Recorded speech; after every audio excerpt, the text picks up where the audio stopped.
अजून राजीनामा हवाय? इतकं सगळं बघून सुद्धा यांना राजीनामा हवाय? एक मुख्यमंत्री अशा मंत्र्याला बडतर्फ का नाही करू शकत? का अजित पवार यांना राजीनामाच द्यायला भाग पाडतात? यांना बडतर्फ करा, असा मंत्री नको, हे आदेश द्यायला 2 मिनिटं नाही लागली पाहिजेत. पण हे एवढे दिवस अक्षरशः म्हणजे मला प्रचंड लोकांचे मेसेजेस आलेत. सगळे लोक रडतायत, माध्यमं रडतायत, माध्यमांचे जे रिपोर्टर्स आहेत ते रडतायत. आणि आपले शासन इतकं निष्ठुर झालंय, इतकं अमानवीय झालंय आता की त्यांना अजूनही राजकारण करायचंय, अजूनही राजीनामे घ्यायचे. मला खरंच सुचत नाहीये काय बोलावं. कारण असंख्य लोकांचे मेसेजेस आले आहेत, असंख्य लोकांचे, की रात्री झोप लागली नाहीये. त्या धनंजयचं सकाळी मला 2:30 वाजता मेसेज आहे, 2:30 वाजता, की ताई मला बघवत नाहीये हे सगळं, मी काहीतरी निर्णय घेणार आहे. तर मी त्याच्याशी सकाळी 7 वाजता बोलले की धनंजय असं करू नको, शांत राहा, तू स्वतःने इतकं तू संयमाने लढला, आता तरी शांत राहा. आणि तुझ्यावर सगळ्या घराची जबाबदारी आहे आता, सगळी मुलं, सगळं कुटुंब तुझ्यावर अवलंबून आहे. आणि तो रडतोय, माध्यमं रडतायत, रिपोर्टर्स रडतायत, आणि शासनाला अजूनही वाट बघायची आहे त्यांच्या राजीनाम्याची.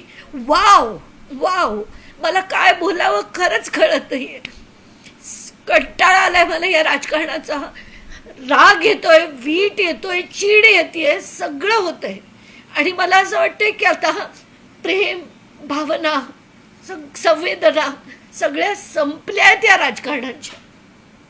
या सगळ्यांना याच्यात काय आहे माहिती होतं, याच्यात व्हिडिओज काय आहेत माहिती होतं, ऑडिओज काय आहेत माहिती होतं, पिक्चर्स बघितलेले होते.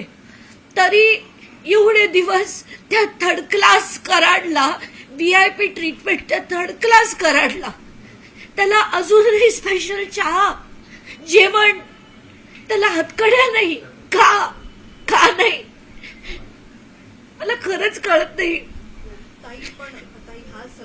राजीनामा विजीनामा जाऊ दे खड्ड्यात, मला नाही पडली आहे कशाची. मला असं वाटतंय या माणसाला बडतर्फ करा. 10 वर्ष संघटित गुन्हेगारी याच्या माणसाने केली.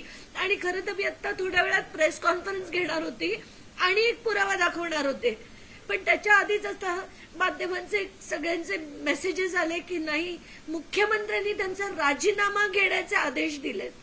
कसला राजीनामा? का मुख्यमंत्र्यांना एका वेळेस सांगता येत नाही की हा मंत्री मला नको? का सांगता येत नाही? आणि कधी या संवेदना या राजकारणात परत येतील?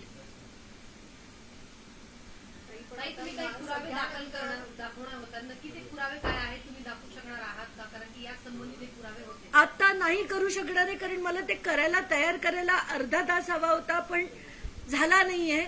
पण आता याच्या पुढे पुराव्याची खरंच गरज आमच्याकडनं ठेवू नका हो, खरंच आमच्याकडनं ठेवू नका.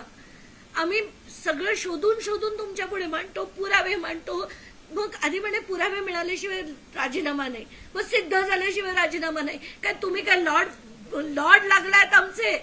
तुम्ही लोकप्रतिनिधी आहात, लोकप्रतिनिधींसारखे वागा अजित पवार. तुम्हाला सगळे सांगतायत, पुरावे दिलेत आणून, तरी सुद्धा तुम्हाला राजीनामे घेता येत नाहीत. बास झालं आता हे सगळं, बास झालं तुमचं घाणीच आणि गलिच्छ राजकारण. नकोया मला त्याच्या पुढे, ते नकोया मला.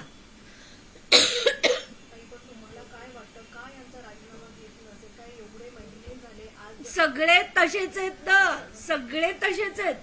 सगळ्यांना आपापल्या लोकांना वाचवायचंय. हे सगळे जण येणार, घाण करणार, पैसे काढणार, आणि आपण बघत राहायचं.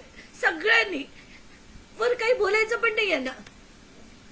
व्हायरल झाल्यानंतर आज मुख्यमंत्री सांगतात राजीनामा घ्यायला. एक्झॅक्टली. आणि मुख्यमंत्री जे गृहमंत्री पण आहेत त्यांना माहिती नव्हतं, CIDने त्यांना सांगितलं नसेल की असे सगळे व्हिडिओ आहेत, असे सगळे फोटो आहेत, सांगितलं नव्हतं. तरी तुम्हाला एवढा वेळ लागतोय राजीनामा घ्यायला.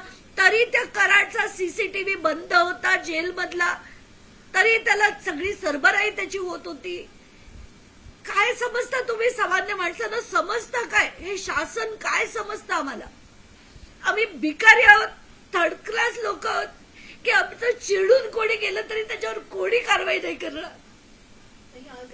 किती कंटाळा येतोय, राग येतोय मला सगळ्यांचा. दुसरा दिवस आहे आणि आज जरी ते आता मला नको राजीनाम्यावर प्रश्न. मला असं वाटतं या माणसाला उचलून फेकून द्या त्याला. बस, धन्यवाद. एक शेवटचा प्रश्न, आज जरी त्यांनी राजीनामा नाही दिला तर अंजली दमानिया यांचा भूमिका पुढचा काय भूमिका असेल? मी पूर्ण महाराष्ट्राला आवाहन करेन, यांचं हे जे चाललंय ना सो कॉल्ड अधिवेशन, ते अधिवेशन करण्याच्या पात्रतेचे कोणीही मंत्री नाहीत.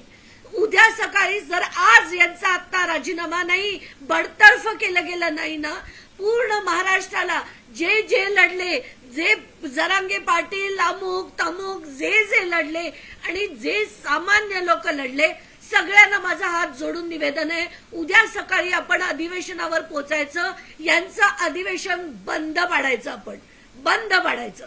बास झालं. ही लोकशाही नाही. लोकशाही लोकांची असते, लोकांसाठी असते. ही लोकशाही म्हणताच येत नाही. ही राजेशाही आहे आणि ही राजेशाही बंद पाडायची आपण. मी आव्हान करेन की उद्या सकाळपर्यंत, म्हणजे आज जर याचं हे बडतर्फीचे आदेश नाही आले तर उद्या सकाळी यांची संसद आपण बंद पाडायची. ताई, तुम्ही सुरुवातीपासून या प्रकरणात मोठे खुलासे केले, मोठे पुरावे, सबळ पुरावे दादांना दिले, अजितदादांना दिले आणि मुख्यमंत्र्यांना पण दिले. सगळ्यांना देऊन झाले. डीजी, एडीजी, सीएम, डीसीएम, लोकायुक्तानं लिहिलं, ईसीआयला लिहिलं, सीजेनं लिहिलं आणि काय करणार? तरी त्यांना काही फरक पडत नाही. घोटाळे काढले, चौकशीचे आदेश नाही, काही नाही. कारण सगळ्यांना पैसे खायचे. हा खातोय थोडे, मग ते थोडेच पैसे आहेत, मी थोडे जास्त खाईन. हे जे सगळं चाललंय ना, आता सामान्य माणसांनी करायचं काय? कष्ट करतो आपण, सगळेजण कष्ट करतो, कष्ट करून पैसे मिळवतो, 30% टॅक्स भरतो आणि हा टॅक्स हे सगळे खाऊन टाकतात.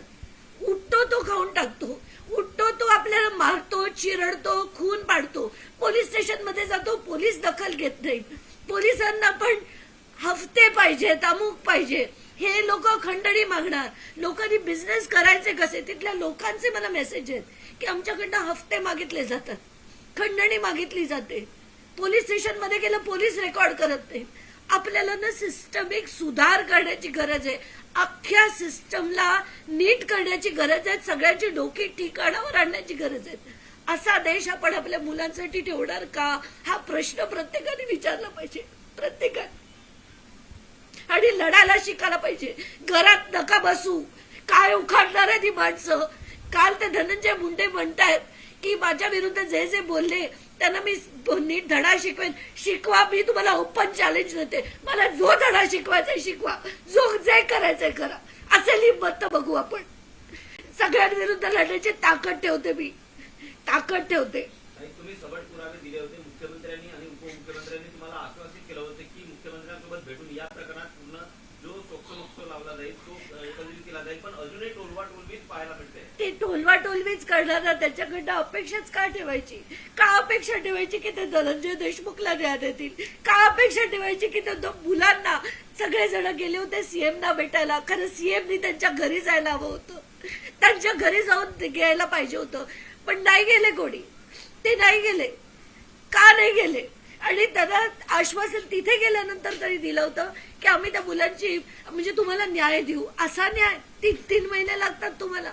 आणि हे सगळं तुम्हाला सगळ्यांना माहिती होतं. दसनी प्रत्येक त्यांच्या मीटिंग मध्ये हे सगळं जेव्हा मांडलं होतं, कारण त्यांनी ते व्हिडिओज कदाचित बघितलेले होते, कारण हे व्हिडिओ कुठल्या तरी एका ग्रुपवर टाकलेले होते. आणि तरी आता डायलॉग सुचतात. त्यांच्या पब्लिक मीटिंग मध्ये हा माणूस डायलॉग्स मारतो. आणि एवढं माहिती असून त्या थर्ड क्लास परत धनंजय मुंडेंना भेटायला जातो 2-2 वेळा. हे यांचं राजकारण.